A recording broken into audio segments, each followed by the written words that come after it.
it was Saturday morning when I asked my sister if she could do the dishes. She said, "Can you give me more time to play my game?"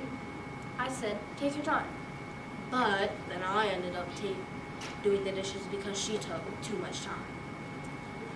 My mom said I ended up doing the dishes so much that my mom said that I would be the only one doing the dishes. I got so upset at my sister that I walked up to her and asked, "When are you ever going to do the dishes? I've done them every time because you always say, 'Can you give me more time?' And you know I've given you too much time." My sister said, "Maybe we could do them together if that would be okay with you." I said, "Okay," and we still do the dishes together till this day. You should always be considerate with how much time you take because you might end up taking that time for granted.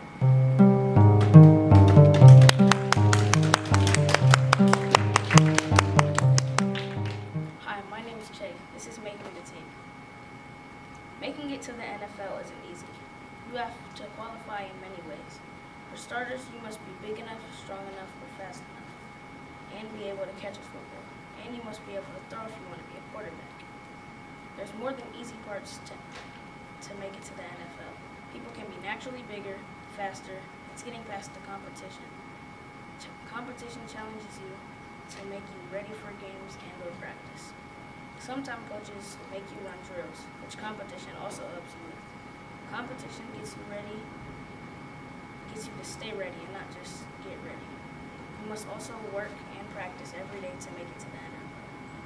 You can be the best player in just one off day and lose to a team, and that could ruin your whole career as an NFL player. In conclusion, you can play every day and think you're the best player and still not make it to the NFL. But the best part is trying.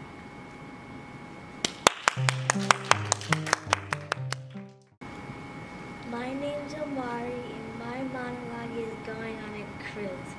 We packed our bags and we were rushing to the airport. We missed our flight, so we had to drive. When we got to the hotel, we unpacked our bag, then we went swimming and stopped to go get pizza. The next day we were going on the cruise. We went to go get ice cream, and we got more things. We went back to the hotel and packed our suitcases, and we went to the car and drove back home. I went upstairs to my room, and I said I want to go on a cruise again. The next day I woke up, I thought I was still on a cruise.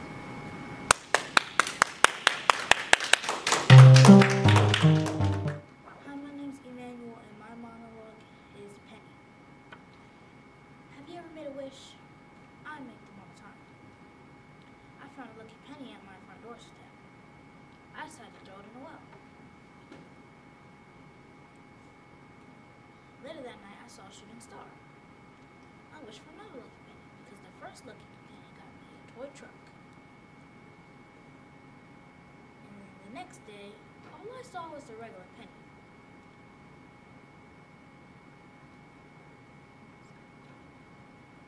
I decided to pick it up. It was no lucky penny because a bird pooped on my shoe, a skunk came out of nowhere. It was a bad day. Later that night, I saw another shooting star. I wish for no more lucky pennies because I'm getting tired of it. Skydiving. 5 Fidel.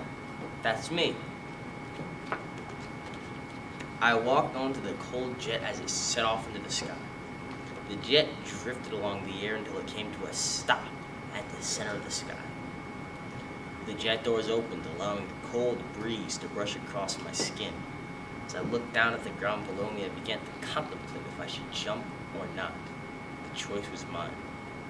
I felt the cold rush of fear as I stepped myself forward to leap off. The tall height and the blowing winds had my heart racing. I looked over at the instructor, who gave me a quick thumbs up, the signal that I could jump off. I then leaned forward as I fell downwards. The cold wind sent my body slightly to the right. As I began to plummet to the ground, I could see my life flashing before my eyes. Although the moment only lasted a few minutes, it seemed like hours, days, weeks even. As I finally regained my senses, I yanked on the parachute strings to open it. As I did so, I could feel a relief rushing all over my body. I lightly tapped the ground as I finally finished my fictional skydiving experience. Hi, my name is Naila, and this is my monologue, my first time in an airplane. One night, my family woke up really early. We packed our suitcases last night and put them in the car. We drove to the airport. I had never been to an airport before. It was loud and crowded. It felt more like an hour before we got on our airplane. In the plane, I sat with my sister and mother. We were looking for our seats. I sat in the window seat because I always wanted to sit there. I was nervous and excited at the same time. Once the pilot announced put your seatbelts on, it was time to fly. We went on 2 planes. They both took 2 hours. Once we got there, we had so much fun. When we were leaving and going back on the plane, someone was yelling. They were yelling for a long time. After that plane ride was over, we missed our other flight, and all of our bags were on that flight. So, we had to stay in a hotel until the next morning. We made it back just in time to get our bags, but I will go on a plane again. My name is Kaylin, and the monologue I'm reading is My Hair. One day, my mom was doing my hair with a straightening iron so I could go to my friend's birthday slumber party. We went to our party around 2 p.m. and she asked if we wanted to go into the pool. The pool was a lot of fun, but as soon as I got into the pool, my hair started to frizz up. And my friends started laughing and whispering at me. Then they said, "Why does your hair look like that? Ours is still straight up in a ponytail." I started crying and then called my mom to come pick me up. But as soon as I got in the car, she said, "What happened? Why did you have me to pick you up so early?"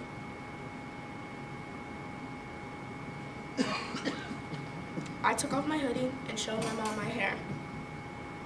She said, "Oh, I understand, it's just a little frizzy." Did they say something? I said yes, they were laughing at me. She said, "Your hair is perfect, just the way it is.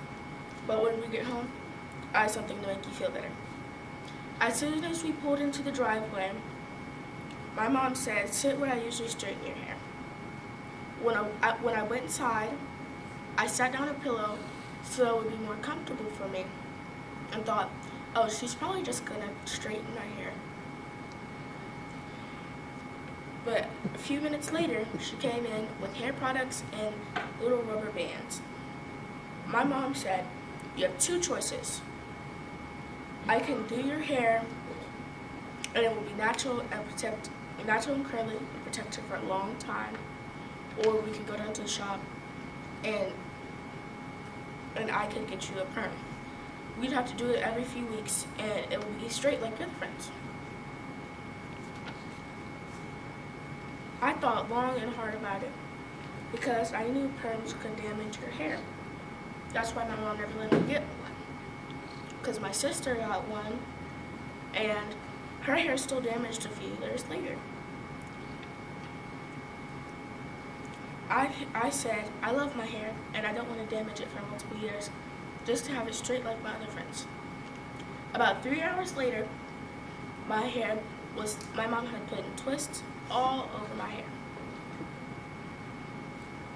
They were so pretty. I said, "I love it, Mom, thank you." She said, "You're welcome." But when we went back to school, I was nervous, but my mom said everyone was gonna love it, and she was right.